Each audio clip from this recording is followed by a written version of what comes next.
आज 22 जानेवारी. आज या प्रकारे पूजा करा. जेव्हा वैदिक परंपरेनुसार रामलल्लाचा अभिषेक अयोध्येतील भव्य मंदिरात होणार आहे, हा सोहळा अनुभवण्यासाठी प्रत्येकालाच अयोध्येला जाणे शक्य नाही. मात्र तुम्ही घरच्या घरीच प्रभू रामाची आराधना करून त्यांची कृपा प्राप्त करू शकता. घरी कशा प्रकारे पूजा करावी ते जाणून घेऊयात. नमस्कार, मी मोनिका. तुमचे खूप खूप स्वागत आहे. 22 जानेवारी 2024 हा राम भक्तांसाठी ऐतिहासिक दिवस असणार आहे. ज्या दिवसाची सर्व रामभक्त वर्षानुवर्षे वाट पाहत होते, तो दिवस अखेर आला आहे. जेव्हा वैदिक परंपरेनुसार रामलल्लाचा अभिषेक अयोध्येमध्ये भव्य मंदिरात होणार आहे, हा सोहळा अनुभवण्यासाठी आपण घरी पूजा करणार आहोत. मनोभावे रामाला प्रार्थना करणार आहोत. रामलल्लाच्या आपल्या घरातील देवघराची पूर्णपणे स्वच्छता करावी. देवघरात कोणत्याही प्रकारची धूळ नसावी.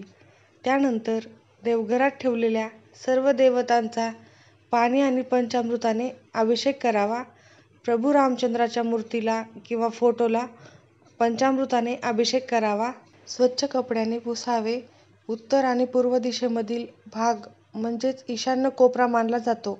घरातील देवघर या दिशेलाच असावे. त्यामुळे घराच्या ईशान्य कोपऱ्याच्या स्वच्छतेची विशेष काळजी घ्या. असे केल्याने घरात सकारात्मक ऊर्जा येते.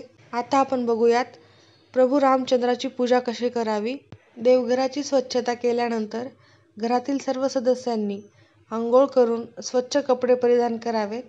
आता एका चौरंगावर लाल कपडा पसरवावा आणि राम दरबार किंवा भगवान श्रीरामाची मूर्ती किंवा फोटो स्थापित करावा. प्रभू रामचंद्राचा आशीर्वाद मिळवण्यासाठी श्रीरामांसमोर हनुमानजीची पूजा करा आणि त्यांना लाल वस्त्र अर्पण करावे. कारण असे मानले जाते की हनुमानजींच्या पूजेशिवाय भगवान रामाचा आशीर्वाद मिळत नाही. प्रथम भगवान रामाच्या मूर्तीला पाण्याने अभिषेक करावा आणि नंतर पंचामृताने अभिषेक करावा. त्यानंतर पुन्हा स्वच्छ पाण्याने स्नान घालावे. आता प्रभू रामाच्या फोटोला धूप दीप नैवेद्य दाखवावा. फुले अर्पण करावे. तिलक लावावा आणि प्रभू रामाला नैवेद्यात मिठाई किंवा सुकामेवा ठेवावा. राम जन्मस्तुतीने प्रभू रामाची पूजा सुरू करावी. प्रभू रामाची पूजा करताना तुम्ही रामरक्षा स्तोत्राचे पाठही करू शकता. रामरक्षा स्तोत्र पठण केल्यामुळे प्रभू रामाचा आशीर्वाद नेहमी साधकावर राहतो. प्रभू रामाच्या आरतीने पूजेची सांगता करावी. संपूर्ण देश आज 22 जानेवारी रोजी या दिवसाची आतुरतेने वाट पाहत आहे. या दिवशी श्रीरामाच्या अयोध्येतील त्यांच्या जन्मस्थानी नव्याने बांधलेल्या मंदिरात प्राणप्रतिष्ठा होणार आहे. या ऐतिहासिक क्षणाचे विधी आणि कार्यक्रम 16 जानेवारीपासूनच सुरू झाले आहे. या ऐतिहासिक सोहळ्यासाठी संपूर्ण देश सज्ज झाला आहे. या शुभ मुहूर्तावर तुम्ही देखील घरी बसून प्रभू रामाची पूजा करू शकता. शास्त्रात राम नावाचा महिमा खूप मोठा आहे. भगवान श्रीरामांचे नामस्मरण केल्याने जीवनातील सर्व अडथळे दूर होतात. या दिवशी घरी बसून प्रभू श्रीरामांच्या फोटोला किंवा मूर्तीला पूजा कशी करता येईल हे आपण बघितलेलं आहे. अगदी यथासांग आणि योग्य पद्धतीने तुम्ही या दिवशी पूजा करावी. रामाची पूजा करताना तुम्ही कलश स्थापन देखील करू शकता. पृथ्वी मातेची देखील पूजा करावी. माता सीतेला पृथ्वीची कन्या मानली गेली आहे. त्यामुळे कलश पूजनानंतर तुम्ही पृथ्वीची देखील पूजा करावी. प्रभू रामाच्या चरणकमळांनी पूजेला सुरुवात करावी. त्याला गंगाजल, मध, पंचामृत अर्पण करावे. राम दरबाराला पिवळे वस्त्र अर्पण करावे. घरामध्ये राम किंवा राम दरबाराची किंवा राम मूर्तीची पूजा केल्यानंतर घरामध्ये एकोपा टिकून राहतो. सर्व संकटे दूर होतात. ज्या घरामध्ये राम नामाचा जप नेहमी असतो त्या घरामध्ये सकारात्मक ऊर्जेचा प्रभाव नेहमी राहतो. प्रभू रामाची पूजा केल्याने मोक्षप्राप्ती होते. त्यामुळे निर्णय घेण्याची क्षमता आणि सर्जनशीलता वाढते. प्रभू रामाची पूजा केल्याने माता सीतेबरोबरच हनुमानाचा देखील आशीर्वाद प्राप्त होतो.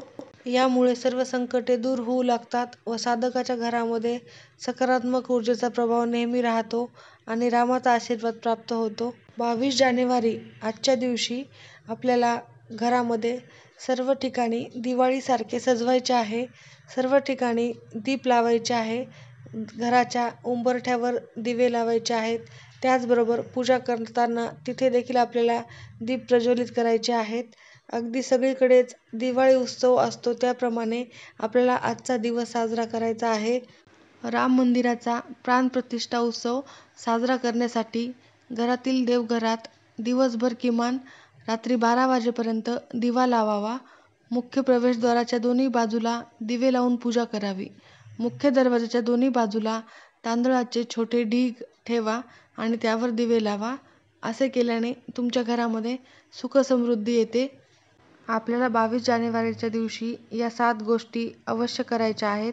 त्यापैकी एक म्हणजे आपण आत्ताच पाहिलेले आहे. त्यानंतर दुसरे आहे पिवळे फळ दान करावे. अयोध्येमधील या उत्सवाच्या आनंदात गरजू लोकांना पिवळे फळ दान करणे आणि थंडीत गरजूंना उबदार कपडेही दान करावे. तुमच्या शुभ कर्माने प्रसन्न होऊन राम तुमच्या घरी नक्कीच येतील. त्यानंतरचे तिसरे आहे खीर अर्पण करा. 22 जानेवारीला सकाळी लवकर उठून अंघोळ करा, घर स्वच्छ करा, स्वयंपाकघरात जा आणि स्वच्छ हातांनी केशराची खीर करावी. खिरीमध्ये मखाणे आणि पंचमावा घालावा आणि अयोध्येत प्राणप्रतिष्ठा झाल्यानंतर आपापल्या घरी प्रभू रामाला खीर अर्पण करावी आणि आनंद साजरा करावा. ही खीर प्रसाद म्हणून कुटुंबातील सदस्यांना तसेच शेजाऱ्यांना द्यावी. घरात शंखनाद करावा. अयोध्येत रामाच्या आगमनाचा आनंद साजरा करण्यासाठी संपूर्ण घरामध्ये शंख वाजवावा आणि दिवसातून अनेक वेळा शंख फुंकून उत्सव साजरा करावा. यामुळे तुमच्या घरातील नकारात्मकता दूर होईलच पण तुमच्या घरातील वातावरण देखील शुद्ध होईल. जर तुमच्या घरात शंख नसेल किंवा तुम्हाला शंख कसा वाजवायचा हे माहीत नसेल तर संपूर्ण घरात घंटा वाजवून आनंद साजरा करा आणि सर्वांनी एकमेकांना अभिनंदन करावे. त्यानंतरचे आहे मुख्य दरवाजावर हळदीच्या पाने शिंपडावे. अयोध्येतील उत्सवाच्या दिवशी आपल्या घरी पूजा आणि हवन देखील करावे.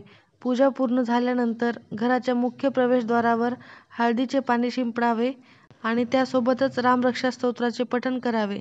असे केल्याने घरातील वास्तुदोष दूर होतो आणि तुमच्या घरात समृद्धी वाढते.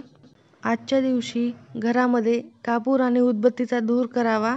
असे केल्याने तुमचे घर शुद्ध होते आणि सर्व प्रकारच्या आसुरी शक्तींचा नाश होतो. सकाळी आणि संध्याकाळी हा उपाय केल्याने तुम्हाला विशेष फायदा होईल. आजच्या दिवशी करायचे शेवटचे आणि महत्त्वाचे काम. आजच्या या उत्सवाच्या दिवशी घरी रामचरित मानसच्या बालकांडाचे पठण करावे आणि रामरक्षा स्तोत्र, हनुमान चालीसा व सुंदरकांडाचे पठण करावे. असे केल्याने तुमच्या घरात सकारात्मक ऊर्जा येईल आणि दैवी शक्ती जागृत होईल आणि रामाचे आशीर्वाद नक्कीच मिळतील. तर तुम्ही या प्रकारे पूजा व हे महत्त्वाचे कामे नक्की करावे आणि आजच्या दिवशी रामाचा आशीर्वाद नक्कीच मिळवावा. जय श्रीराम. धन्यवाद.